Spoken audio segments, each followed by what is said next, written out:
Hi, this is Steve Rigolosi, and I am back with another installment in my Editorial Dude series, the last one of 2017.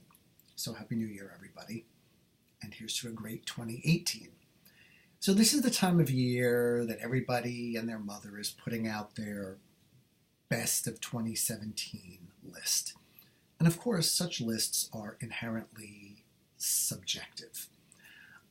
What I want to do here is talk about my top 10 reads of 2017 with the caveat that these are books that I read in 2017, not necessarily books that were published in 2017. I mean, there are always so many books stacked up in the queue that there's probably about a 50-50 chance that I'll get to a book in its copyright year.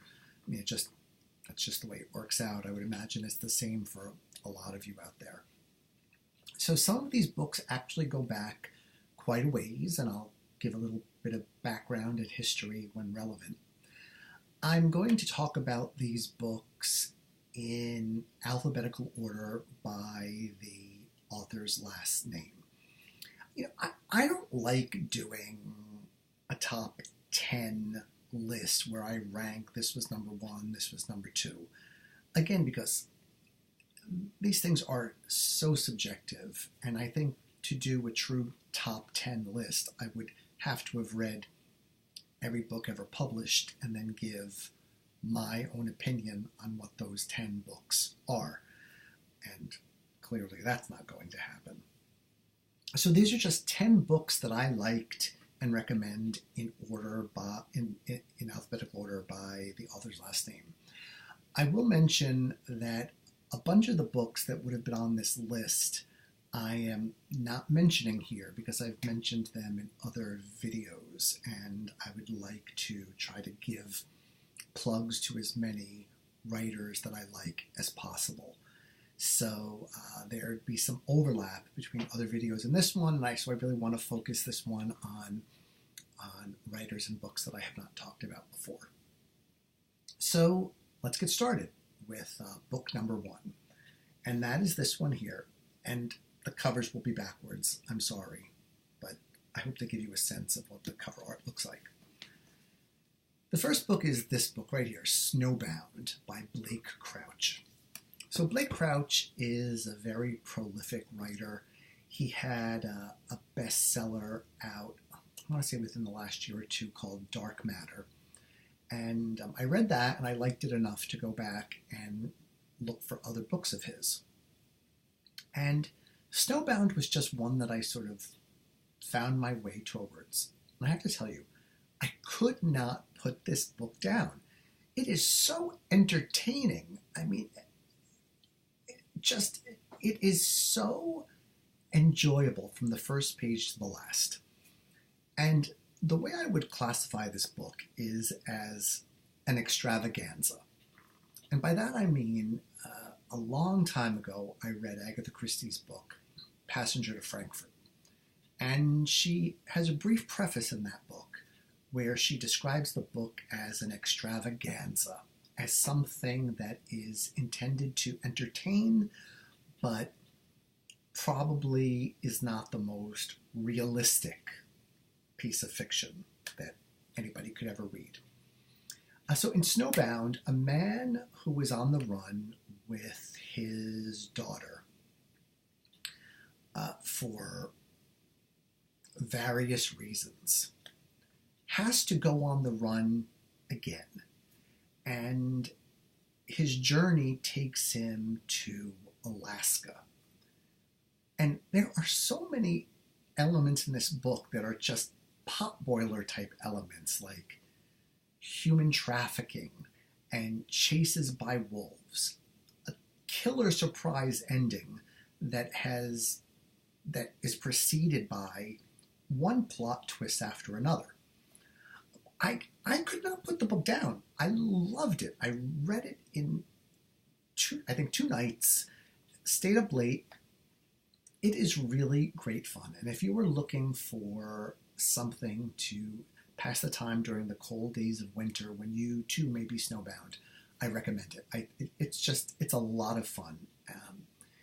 You know, it's not going to feel like something pulled out of the pages of headlines that actually happened, but it's a great story nonetheless, great escapism.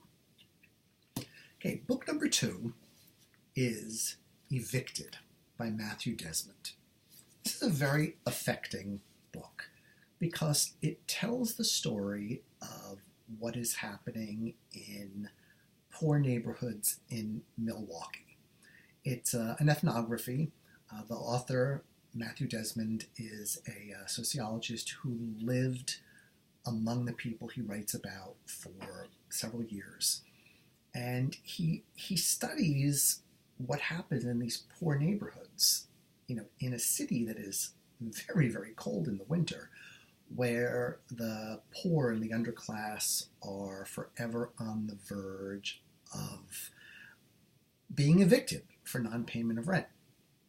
And he follows not only landlords, but also people of different races and ethnicities as they just try to survive in a city where their governmental assistance does not even allow them to pay for the basic necessities of life. So it's written with great understanding. I think in a lot of ways it is emblematic of what happens in a lot of the cities in America.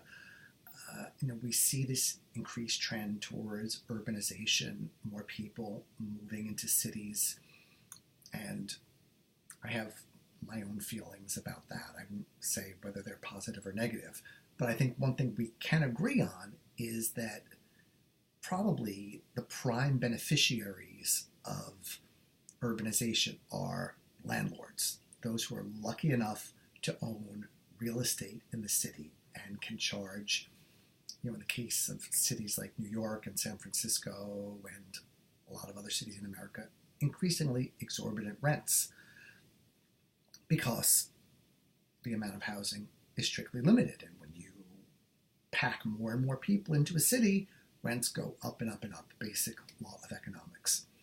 So I recommend Evicted as a sociological study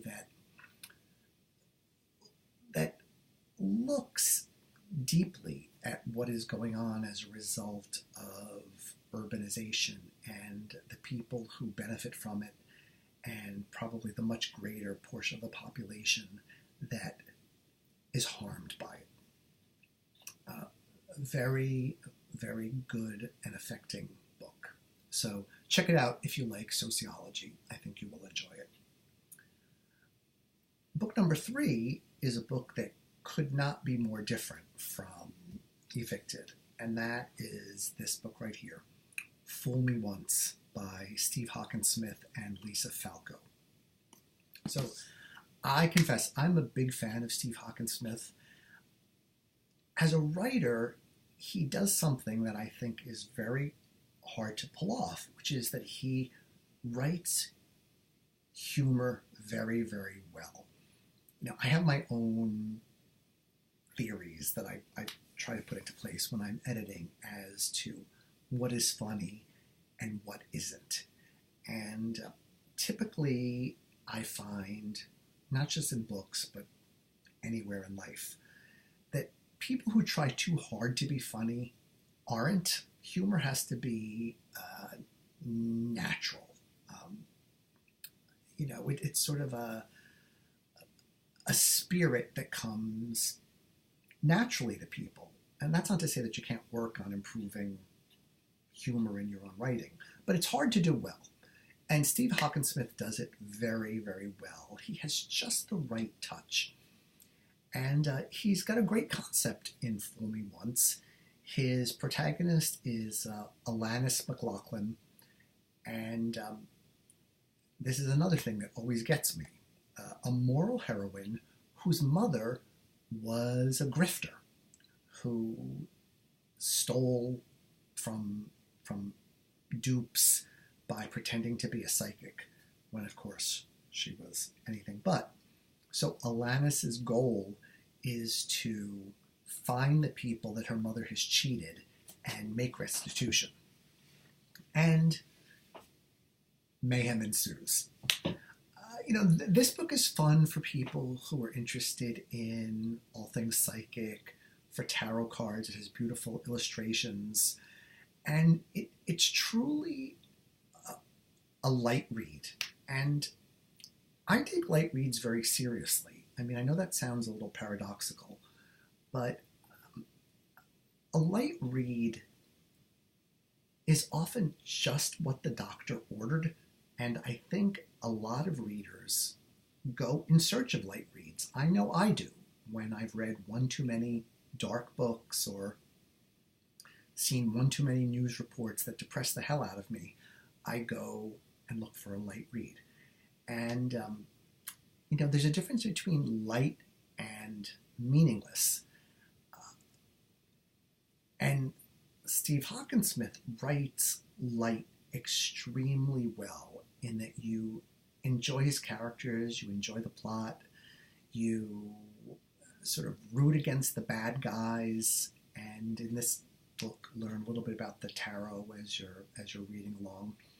So if you haven't read Steve Hockensmith, definitely check him out.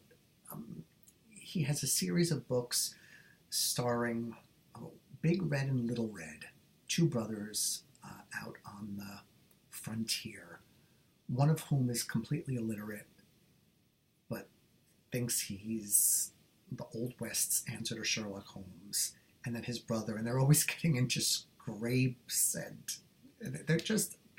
they're really funny and enjoyable books with great language. So I tip my hat to Steve Hockensmith. I am a fan, and look forward to his new books when they come out. Okay, number 4, one of my favorite books of the year, is Dear Mr. M by Herman. I think his last name is pronounced Koch, though it's spelled Koch, as you can see here. So what I really liked about Dear Mr. M is its braveness. There's sort of two plots going on in here. One from based on something that happened in the past, and then something that's happening at present as a result of what happened in the past. But Koch does something that I always admire, which is he makes one of his lead protagonists very flawed and downright unlikable in some cases.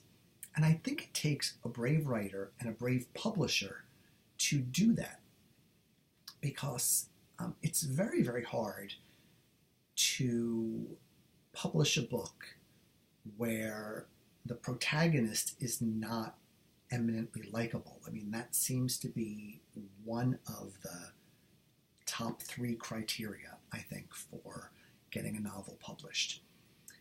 And in Dear Mr. M, Koch's observations are so sharp and not necessarily nice either. This book is very critical of a number of things.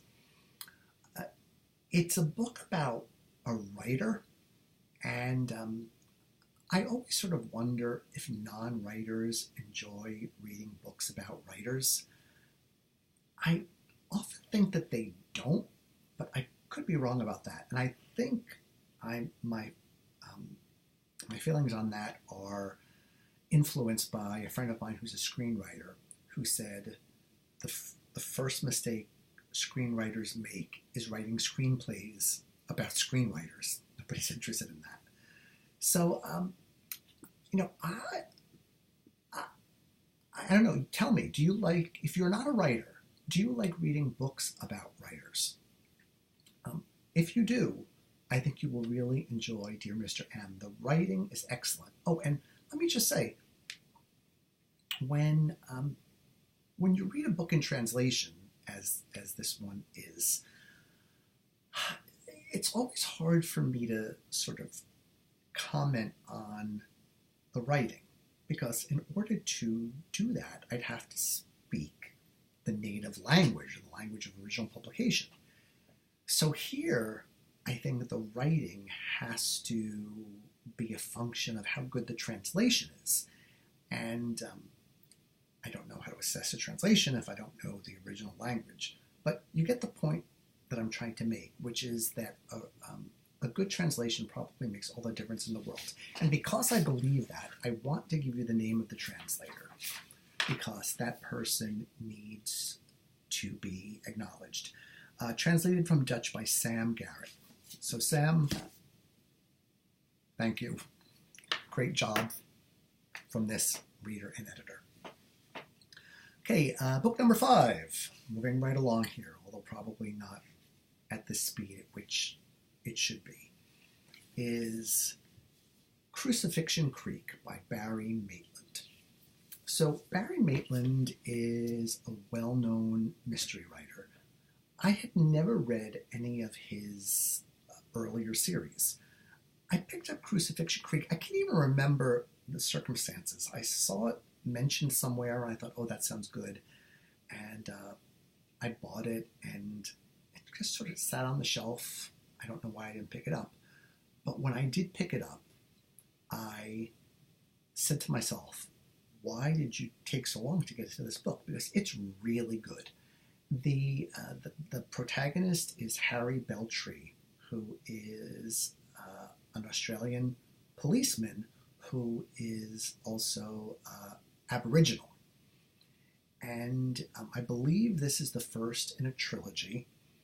And in addition to the plot that's going on in this particular book, which goes to very dark places, when you start reading, you don't expect the book to take these very dark turns, which it does. But there's also an underlying mystery that something has happened to Beltree's parents. They died tragically, and he wants to get to the bottom of it. That really drives his behavior. And the combination of Beltree's tragic past, along with the excellence of the mystery, the procedure, the twists and turns, I really left that book with great respect for Barry Maitland's craft. He really knows what he's doing. And I've already ordered the second 2 books in the series, so they're on tap for 2018. And in 2018, he'll probably have a new book, so I'll never catch up. Whoever can catch up, but I'm going to try like hell. Okay, book number 6, which was extraordinary. I cannot recommend this book highly enough. It is, I'm trying to think of the right word, so profound and so moving is this book, Hystopia by David Means. It's a little hard to describe. I'd call it metafiction. It is about, this is greatly oversimplifying, it is about a Vietnam vet who returns from the war and is made to participate in a government experiment that suppresses all memories of the war. The idea is to prevent PTSD. It's much, much more complicated and profound than that. The reason I enjoyed this book so much, well, there are several reasons. One is, I think Means tells an amazing story in a relatively low number of pages. I think the book is about, it's less than 350 pages. I'm of an age where I'm just a little bit after the Vietnam War. So my generation didn't experience the horrors of it in the way that people 10 years older than I am did. I have number of friends who are of that generation. And even as they talk about it now, you can see how profound an effect it had on them. And it really changed them and an entire generation. And it's so sad and so tragic. And David Means writes about the war or the after effects of the war. I mean, it's kind of science fiction-y at the same time as being metafiction, at the same time as having a love story in there. I mean, there's a lot of strands in there. But it is so deeply felt and so ultimately moving. It was one of my favorite books of the year. It's not easy in that it takes a while to get into it and to figure out what's going on and to sort of put the pieces together. But it is absolutely worth the effort. Just a marvelous book, and I cannot wait to read the next book that David Means writes, because I think he is an extraordinary talent. And I've said in the past, there are some books that just change the way you think permanently, and this book, Hystopia, did that for me. So please check it out. It is definitely worth your time. Another book that I have such respect for, because it does so many things well, is this one, Dexter Palmer's book, Version Control. So I came to Dexter Palmer several years ago when I read his steampunkish book, The Dream of Perpetual Motion.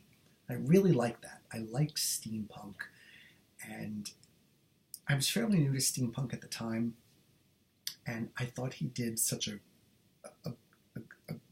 good job with it. You know, at the time I didn't know much about steampunk, and I was sort of fascinated on every page. Version Control is a much more serious and weighty book. It's sort of science fiction-y. It's got time travel at the core. The initiating incident is a death caused by a self-driving car. And there's alternate reality in here. I mean, it's really a very heady mixture of a lot of things.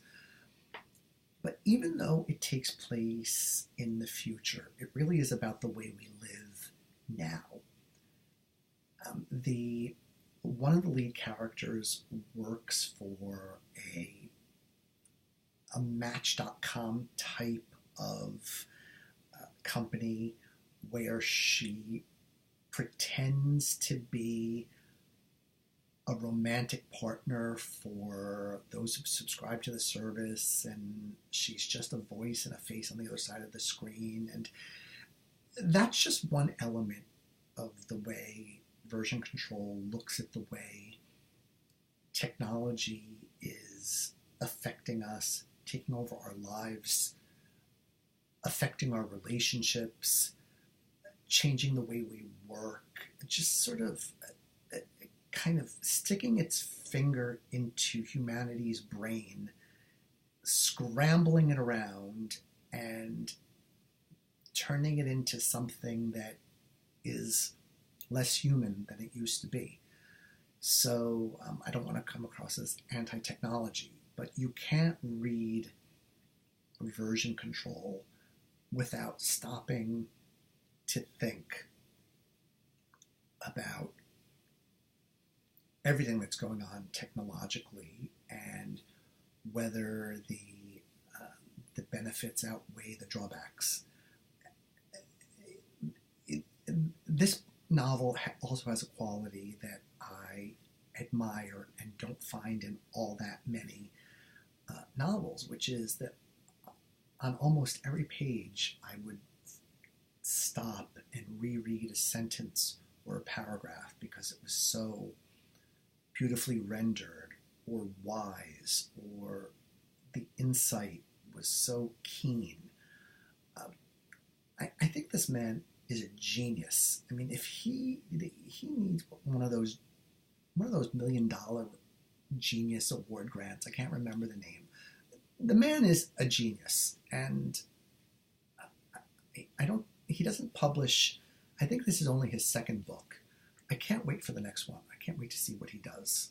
This is an important book that everybody should read. So please give it a try. I think you will find it remarkable. Book number 8. So this book was recommended to me by, it seemed that I belong to a poker club, purely for fun, of course. And I think everybody in the poker club had read this book except me.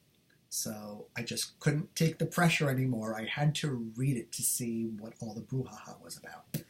And it's this book here, The Accident by Pavone. And part of the fun of reading this book for me as an editor and someone who works in the publishing industry is that it takes place in the publishing industry. And it is a thriller with a literary agent at the center and a manuscript that has the potential to really do some damage. And as a thriller, it's very, very good. But what I think puts The Accident a cut above a lot of other thrillers is the quality of the writing. I mean, Pavone is an excellent writer. Very, very sharp sentences, sharp observations. Takes place in New York, of course. His love-hate relationship with New York is there on the pages. And, as one who spent a lot of time in New York, I see everything that he's talking about. He just nailed it. He nailed the plot. He nailed the writing. He nailed the setting. He nailed the characters. I think the book was very, very successful, and I can understand why. I also find that very, what's the word? I love the fact that books that are so good can also be so successful. That's a sign that we're doing something right in the industry. Okay, so the last 2 books are, interestingly, books that have been on my shelf for years and years and years. Every so often I like to go through my shelves and find books that, for whatever reason, got put away without being read. And I like to go back to them, often for reasons of nostalgia or to see what I missed, to become reacquainted with an old friend, an old protagonist that I liked back in the day. And so one of those books for this year was this one, The Sanctuary Sparrow by Ellis Peters. And this is a Brother Cadfael mystery. So many of you have probably read these books. The subtitle I love, A Novel of Medieval Suspense. What is medieval suspense, and how is that different from Renaissance suspense or ancient suspense? Basically, it takes place in medieval days. And I had read quite a bit of Ellis Peters, a long time ago, and I forgot how good she was. A tight plot. Her characters are extraordinary. She brings these medieval people to life with complexity and humor and all those things that make characters so engaging. And she does it in 180 pages. And the plot is damn good as well. The woman knew how to plot a mystery, tell a story, write a medieval whodunit, and keep the pages turning. She, I think with books that are set in historical periods, sometimes you see the tendency to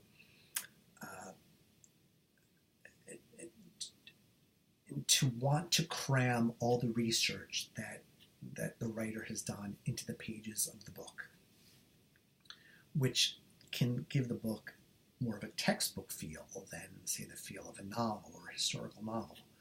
But Ellis Peters gives just the right amount of detail to make you feel like you were living there in the medieval age with Brother Cadfael and his cohorts. So if you haven't read Ellis Peters in a while, go back and check her out. She was good, and I was so happy to remake her acquaintance in 2017.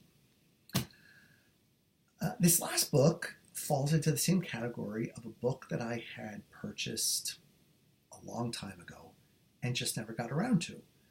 And I decided this would be the year that I got to it. I took it off the shelf when I was looking for something short, because I just read something really long and not particularly good. In fact, awful. But I'm not going to tell you what it was. But believe me, it sucked. So I wanted something short that I could get through, because, the idea being, I've just been so traumatized by this long, bad book. Even if this next book is bad, it'll only be 200 pages of bad rather than 700 pages of bad. So it's this book right here, The Night She Died by Dorothy Simpson. And, it's one of these books where it's, the inspector's name is Luke. I think it's probably pronounced Thanet, but maybe it's Thanet, I don't know. He was a series character, and it was such a pleasure to spend time in his company with him and his family. Luke Thanet has a very pleasantly functional family.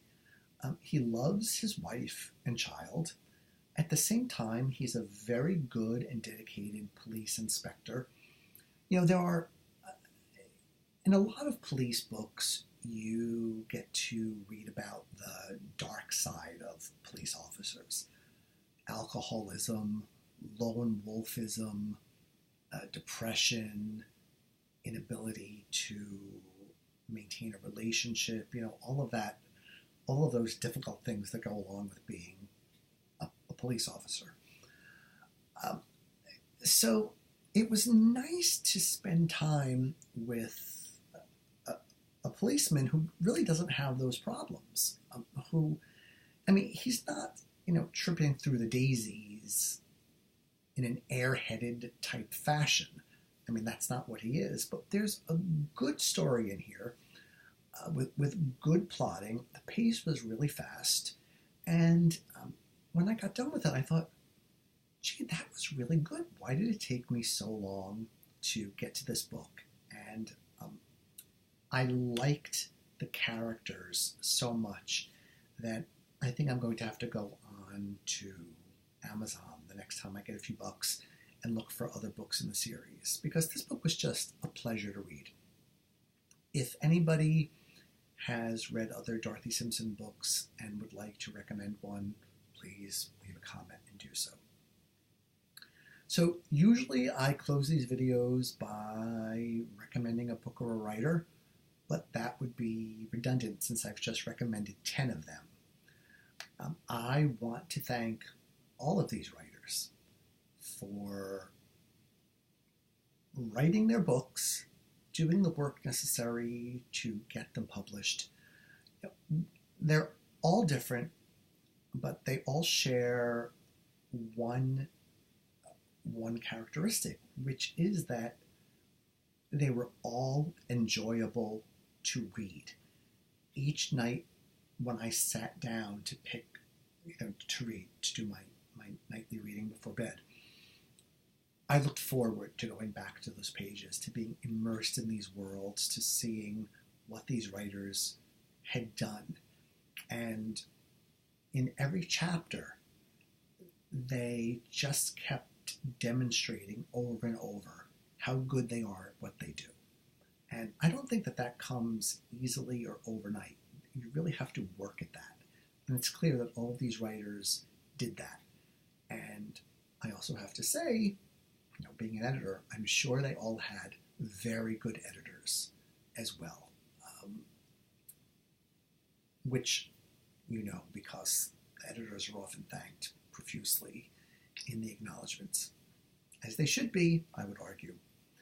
So that's what I've got for you for tonight, my favorite reads of 2017. I'm looking forward to many more in 2018. And if you've got nothing else to do while you're stuck at home this winter, leave us some comments here and tell us what some of your favorite books were in 2017 and why. Because we all, I know, love to hear about other people's favorite books, especially the ones that they can really be passionate about. Boy, that is what writers love more than anything. A passionately loving review that is serious in it, that is loved. The book is loved for a reason. It's not just an emotional reaction, but it's also informed by critical reading and an assessment of what the author has done extremely well. Okay, happy 2018 and good night, and I'll see you next year.